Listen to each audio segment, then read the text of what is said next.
Obuzina kata bukutule Dr. Jose Chameleone mu nfo byengenda okubeera nga nkutuusako abadde mu enjoyment eside eno. Fikigaza nno azeemu munanga ate okulumba aba NUP ate nga Pallaso ayagala nnyo kye bayita munanga ati abaana ali ne Mayanja family bali mu kukiringa eside eno.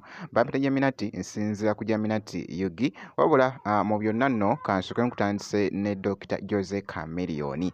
Dr. Jose Chameleone bali mu kufumba luyimba kosa nga boogezaako okulaba ne ba artists ab'enjawulo babaddemu mu katambi kano. Actually bali munanga ate mu kufumba luyimba lupya era nga boogezaako okuwulira munanga ate mu background.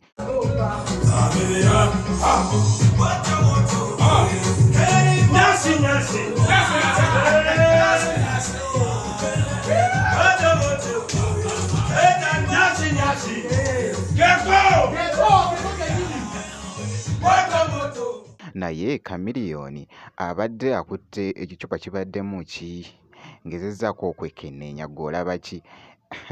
Omusajja yeeyagadde ye Dr. Jose Chameleone nkugambye nti abadde mu kushiringa wali wonna wabula nga nkwongeddeyoko omuyimbi munanga ate Pallaso ayagala nnyo kye bayita munange abaana. Pallaso ayagala nnyo kye bayita abaana, ebiseera ebisinga ntera nnyo omulaba n'abaana abato bambi. Naye nno nga w'omanyi Mayanja family abaana babaddewo wali wonna. Pallaso abadde ne Mayanja family eno wali munanga ate mu maka ge amapya.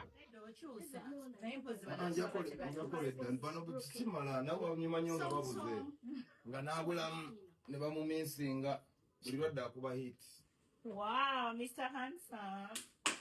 Big hand clap for Mayanja family. Emma! Number one. Boy, you are too cute. Wow. Man, nyabo. He's feeling me softly. Banange, this man is handsome. Have a handsome boy. Yeah. Eh? God is amazing. Look at this guy. Boy, you. How does he not want glasses? Look at how nice the glasses look. Doesn't want glasses. They look nice on me. Mu katambi ako kabadde kakutte munanga ate etabbo era nga bwe ntyo munanga ate bwe mukyekinzeeko. Sigenda kubeera nga ndwawo wabula kankwongereyokko kaakati nno ekibiina ekitwalibwa munanga ate omukulu Bobi Wine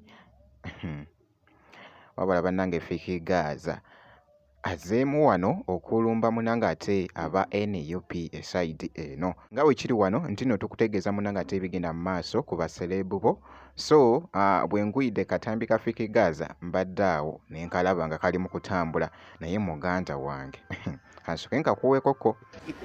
Mwe abanupu akalulu atugamba mugenda kakuuma ate kali nalabye nga ke kaabakuumi mbere serious mwana mwatugamba akalulu mugenda kakuuma ano protest vote kali nalabye ke kabakuuma mbere shata mbere gumite.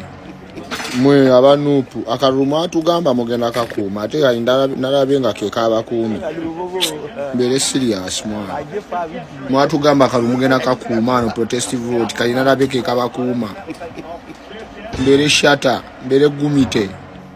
Kabadde kakutte nnyo munanga ate wali etabbu ku mukutu ogwa TikTok naye abaana kye bamukoze mu comment section kibadde kikambwe nga bw'owulidde munanga ate ku protest vote eside eyo. So ngenda kubeera nga nkomawoko mu maaso awo n'ebirala kakasa nti osubscribinga ebisigadde byonna gwe bitwekere kasita obeera ng'osubscribinze.